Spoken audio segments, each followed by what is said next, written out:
Good morning. We are really excited to talk to you today about millennials and home improvement.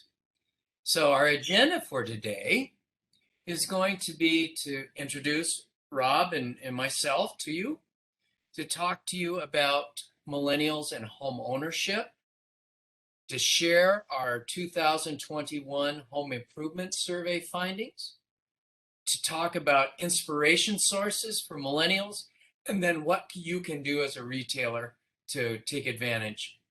So a little background. My name is Mike Reiber. Excuse me. I live in Minneapolis, but I was born and raised on a farm in central Nebraska. And my dad was a carpenter and a shop teacher before he became a farmer. So because of that, I'm the resident DIY and garden holic at Axiom. In fact, we all are. But my dad taught me how to do a lot of things. I still do a lot of things in our home, whether it's laying flooring or putting up tiling or plumbing or electrical work, and then gardening. Vocationally, my background is that I and Rob Beachy founded Axiom back in 1993. So we've been doing this for almost 30 years. And I've always focused on marketing strategy, market research, and marketing communications. I met Rob when I was the external PR lead for Toro, and I helped him launch the Super Blower, the Toro Recycler Lawnmower line, the Lawn Boy line, and then Toro's Nurture Fertilizer line. I went to school at Northwestern University in Chicago and got both of my degrees there.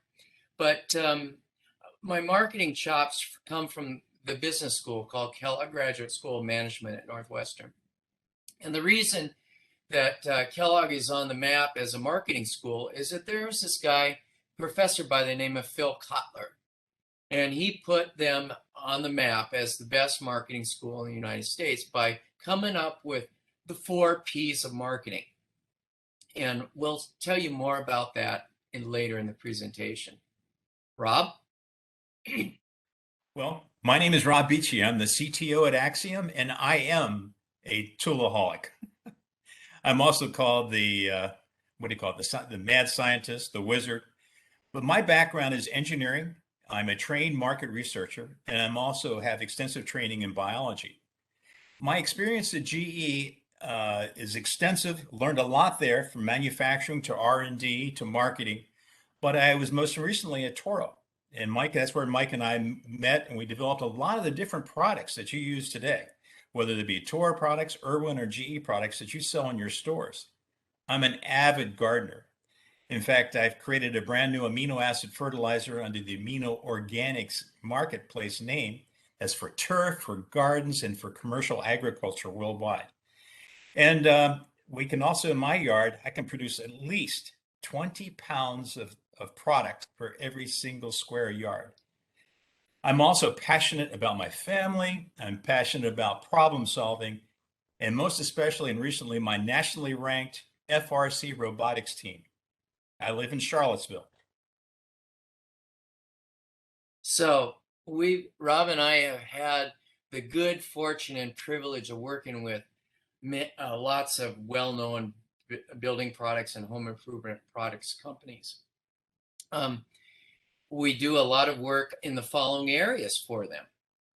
The first area is market research. So we do focus groups, we do depth interviews, we do large panel studies like the one we're going to talk about today as it relates to DIY. Next slide. We also are doing category strategy. So we do a lot of work with big data analysis, scanner data. We do category profitability analysis. We do retailer sell-through analysis. The goal is to increase profitability for the manufacturer clients and also for the channel partners. Innovation is a big area that we have worked in, and we do new product innovation, new product development, and new service innovation. Rob has 52 different patents that have generated hundreds of millions of dollars for the companies that he's worked for. And so we're quite good at that. The last area is the communications area. And this area is all about making customers aware of products and then generating foot traffic at the retailers. So whether it's doing PR or social media or marketing content or special events or even messaging and positioning, a lot of that work shows up in the channel at the retail level, the benefits of that. So what are we going to talk about today? Well, we want to talk about why should you care about millennials? What projects are they undertaking in their homes? And why are they undertaking them? Who are the influencers that cause them and inspire them to do projects? And then lastly, how can you as a retailer become a trusted source for these millennial home buyers? So let's talk about millennials and home ownership. Millennials are the largest single population in America now. They've overtaken the boomers. If you look on the left in the millennial column, you'll see we're defining millennials as anybody who is aged 22 to 37. We are looking at the millennials from a couple of different perspectives. First, there's two groups of millennials. There's a young group who goes up to late 20s, and then there's an older group who's 30 and above. And as you think about millennials, Rob and I will challenge you to think about the two different age groups because they're a little bit different. The millennials, because there's so many of them, have enormous spending power. They will comprise by 2025 75% of the workforce. Huge number. If you look at their spending power, according to Accenture and the Bureau of Labor Statistics, $600 billion a year they spend. What you need to know is that they may spend a lot of money, but they are very value driven. Remember that, very value driven.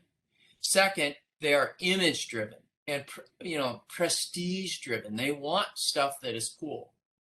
Last, they are quality driven. And this quality part, not only do they want good stuff, but they want products and the people that they buy the products from to be an extension of themselves. Remember that, extensions of themselves. So they're looking at things like social media reviews. They're looking at how sustainable or socially responsible you are. And those are all important things that many of you are doing presently and expanding on. So let's talk about how many homes they buy. 4 in 10 homes are purchased by millennials. That's an enormous number. If you think about the number of homes, 6 million homes are sold in a good year. So 40% of 6 million homes are owned by millennials. 23% of all homes sold are owned by millennials. Now, this is remember I talked about the younger millennials and the older millennials. The home selling is happening by the older millennials. And the reason it's happening is in the lower right-hand corner, 37% of them want to upsize their home. That's enormous opportunity for you as they're upsizing square footage in their home. They're upsizing their yard. Maybe they're getting a garage. Those are all places that will benefit you from a sales perspective. So we talked about how they're upsizing. These are now I want to talk about the compromise features. We know that the millennials have a very high level of student loan debt per capita. And so they're forced to make compromises in the homes that they can afford to buy. Let's look at the top three compromises: garage, large backyard, and a finished basement. These are all things that, even though they're compromises, you can help make the compromises less extreme. You can help with. So it's an encouraging situation, I think, as you look at your hardware stores. Where are the projects happening? And here I would say, where are the do-it-yourself projects happening that people are actually executing themselves, not having somebody do? Each year, Harvard's Joint Center of Housing Studies does a report. And in the 2021 report that they just released, they listed the hot spots for DIY activity, the richest markets in the entire nation for home improvement expenditures. As you might expect, these happen in the areas where homes are expensive. So the West Coast, Miami, East Coast, those are all really big expenditure areas for DIY projects. Now let's talk about millennials and home projects. This is a series of graphs. This is from our Axiom 2021 Home Improvement Survey, something we do every year to find out what the trends are, where people are going, and understand ages, genders, purchase decision, where people are shopping. In this first slide, it's very interesting from the standpoint that under do-it-yourself is the overall, by the way, we have two different things. The blue obviously is going to be our millennials, and the red is going to be everybody together. But nearly 2/3 are doing it themselves.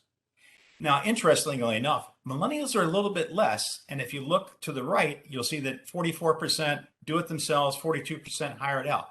So what does that mean for you? Number one, you have to have the DIY products there, but you also have to have lists of contractors, plumbers, and landscapers that they can use and they trust. So the next time they do a project, they might try doing it themselves, although know to come back to you to talk to you about what they're doing.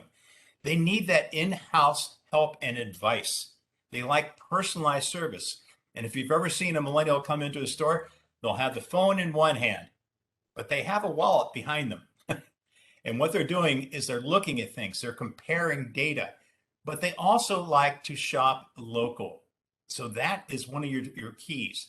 And they also like to link to YouTube and different groups. They're looking for ideas a lot of times. And so self-help videos, links to Pinterest, or links that the store can provide, and maybe handouts from the store of how to, always are going to help. When you start looking at the different projects and everything, you'll also have to take a look at a very important feature, and that is the fact that what level experience do they have?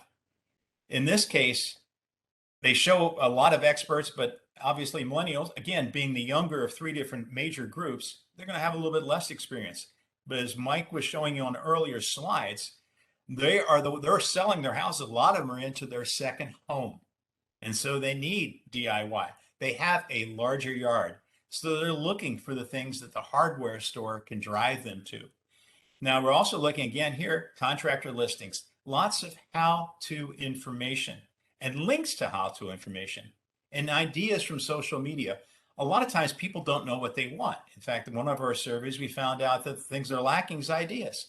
So why not bring that down to the store level?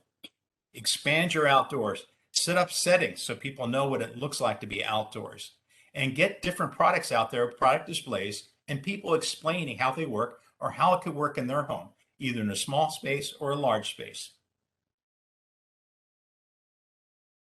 The pandemic.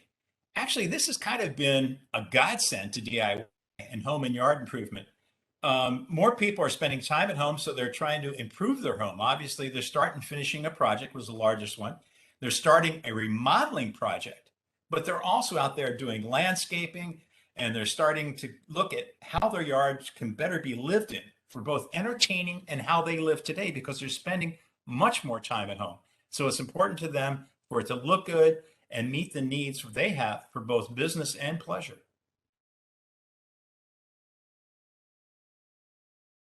Now, when you start looking at different activities that are performed in 2020 that they'll continue into 2021, improvements to the interior. Obviously, if your home office is there, you're looking at painting. Maybe it's a new desk, maybe it's new equipment. But a lot of times, all it is painting, awnings, blinds, different things to make it easier. Obviously, to my right, I have lots of light coming in. So if I'm working in this office all the time, I need to get some blinds to keep the light out. But it also looks at, there's 32% of the millennials are looking at landscaping and garden projects in the year. But again, it's starting to focus on this thing about living more at home and experience more at home.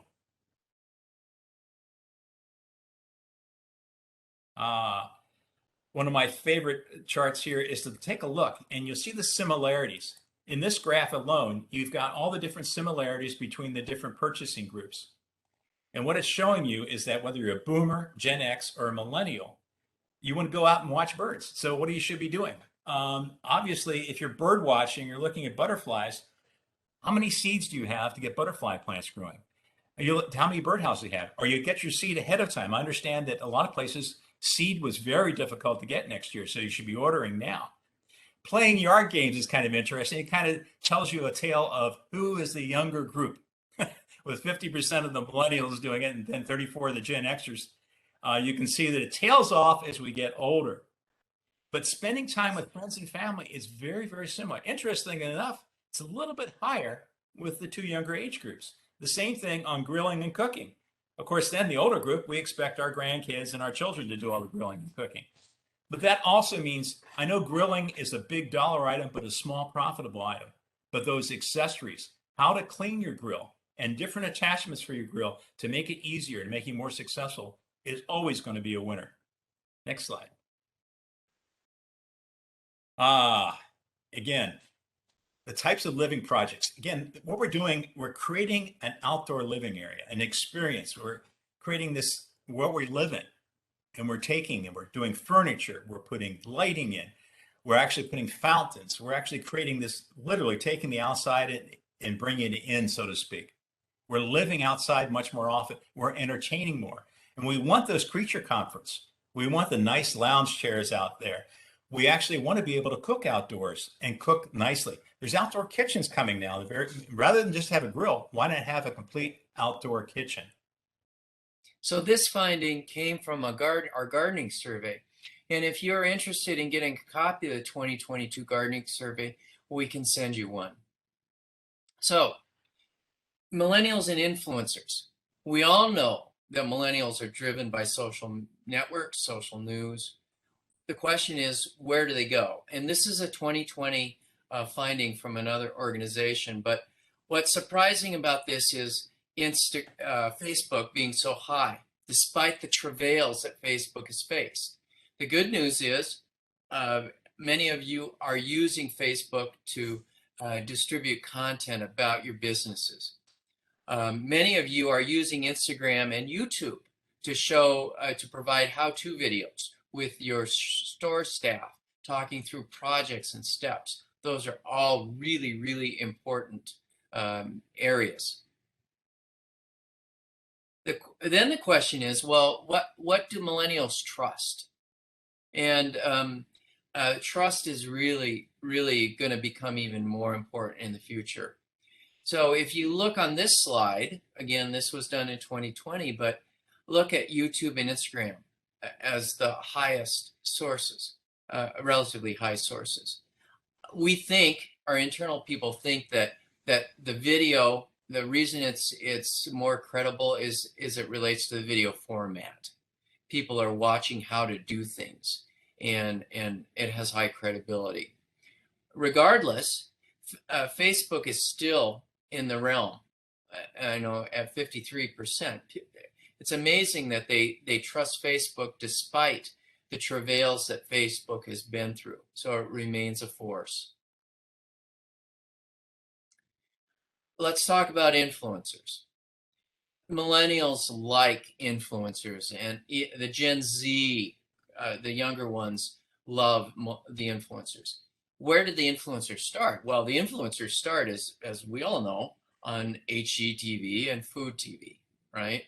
Back a few years ago when Scripps Howard, that put these people on the map. And the Discovery Plus shows now, that you probably know are Hometown and Curb Appeal and My Flippin' Friends. They're all made celebrities out of these people who were doing home improvement projects. The new ones that our marketing communication team is looking at are listed on the very bottom. And the one that I would really encourage you to look closely at is the Nate and Jeremiah Home Project. This is Nate Berkus, who is an interior designer who started on Oprah. And now he's got this hip show that is about interior design, but also about exterior design. And he's got millions of followers. This show will be very successful. So, who are the do-it-yourself influencers? Well, these people began as bloggers, and that's where the HGTV and Food TV and DIY channel are getting their people. They're looking at the bloggers and what the bloggers are doing. And what these people are doing that's really interesting is they're doing fun projects like Rob talked about that people are interested in learning more about. The one that I like to pull out here is the cheap old houses one. And Cheap Old Houses started, it's a really big blog, but that's just turned into a TV show. And if you haven't seen the show, you should watch it online or on TV. It's this young couple from the Northeast who are visiting older homes that are 50 to 100 years old. But they're not talking about renovating the homes. They're talking about the design features of the home, and why that's notable. And that those design features are something that is very important for millennials. That actually changes their wish list. The interior designers, these people have made a business of Instagram. They made a business of their blog, and they make lots of money. The Studio McGee people in the middle, you probably have heard of them or follow them. If you don't, you should.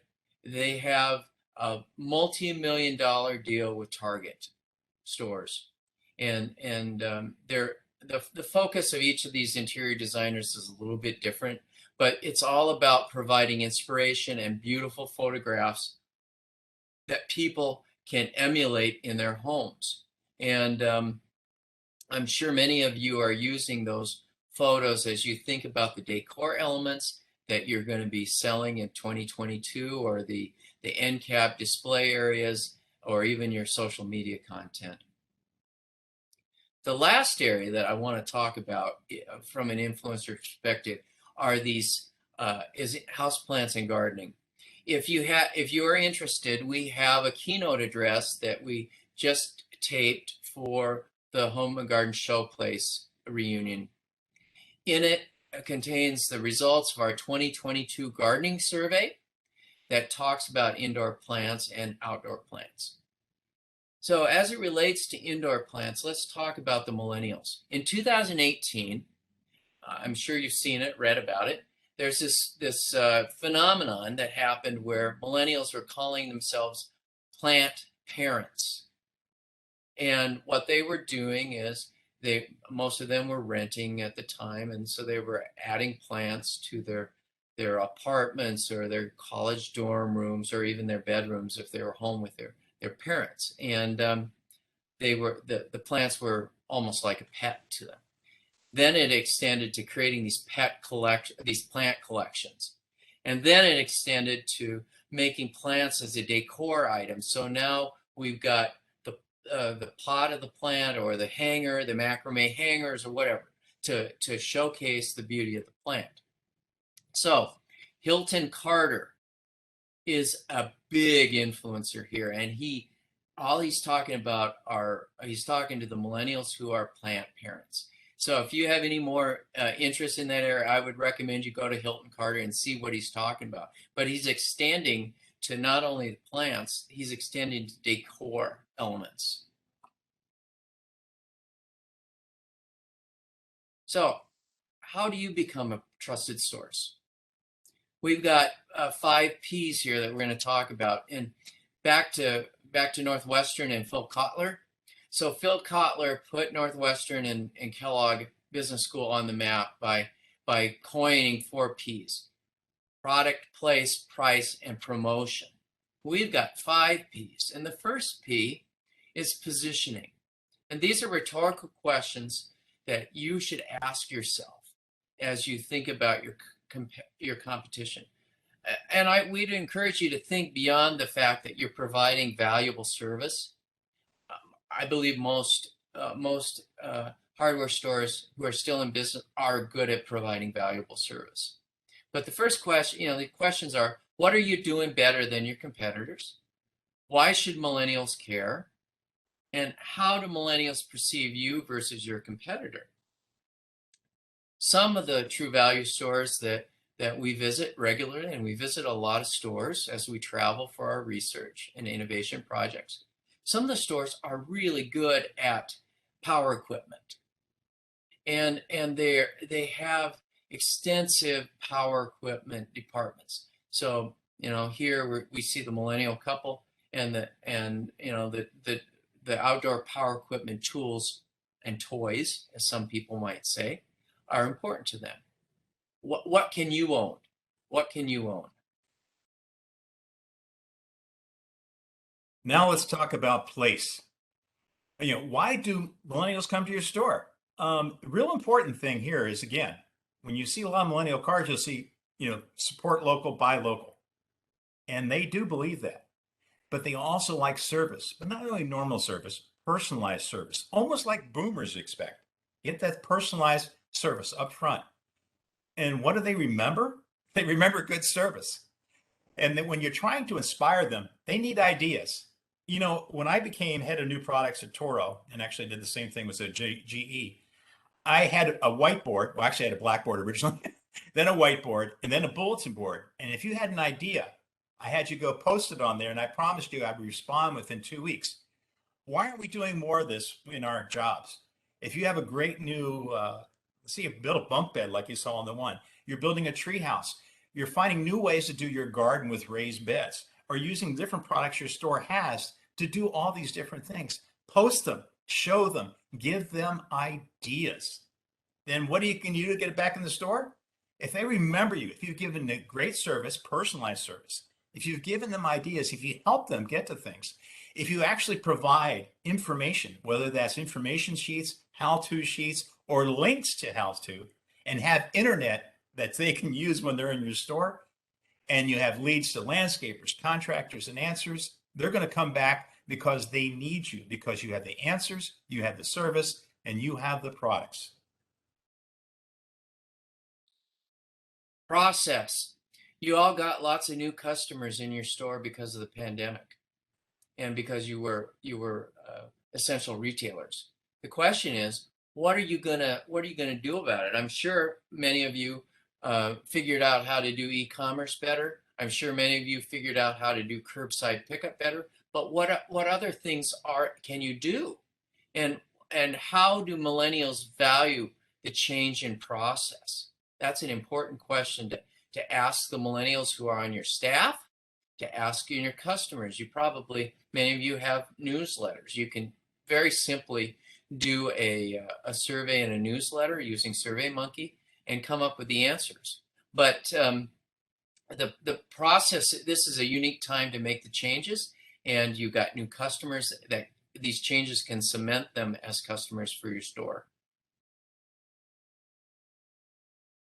People, probably the most important P of all. You can't get anything done without people. There's always a question how many millennials and Gen Zs that you employ.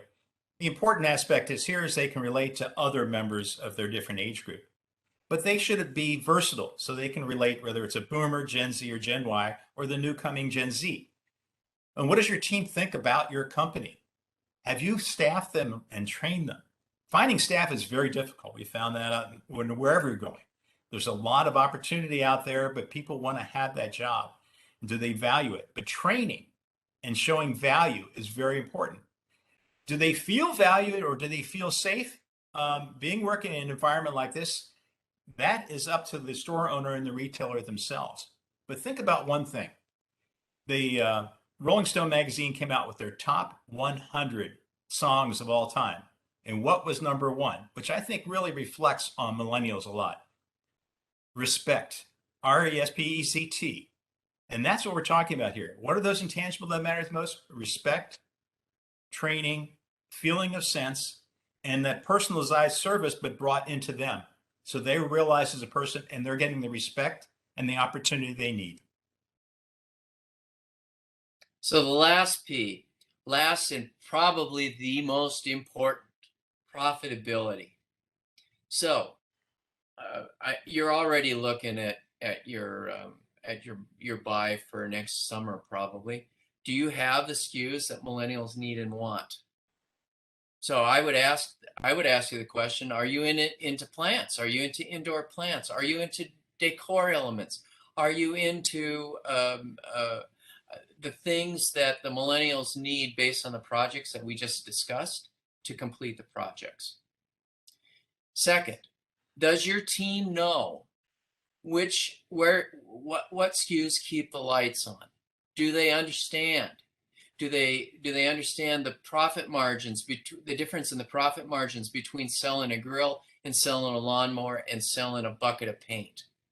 Those are all things that will help you with profitability.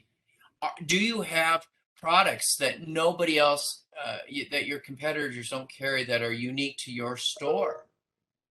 I might say back to the plants, inside plants, indoor plants could be that differential. Does your team know or have an opinion of the products that you should be selling? So if you haven't asked them, particularly the Gen Y, the Gen X, and Millennials and Gen Z, they have an opinion and they know what people are asking for. So ask them that question. So we appreciate your time today. Rob and I will be at the buying convention at McCormick Place on Thursday. We will, if you have questions or comments, please feel free to email us at our emails. We have a complete study that we can share on the home improvement. You only saw a third of the slides that's in the report. We also have the 2020 gardening study that we will be releasing in October. If you need or have questions about how to do research, we are always happy to respond because we want the industry to be successful. We want hardware stores to be around for another 100 years because we know how important they are and we want to help you succeed. Thank you for your time.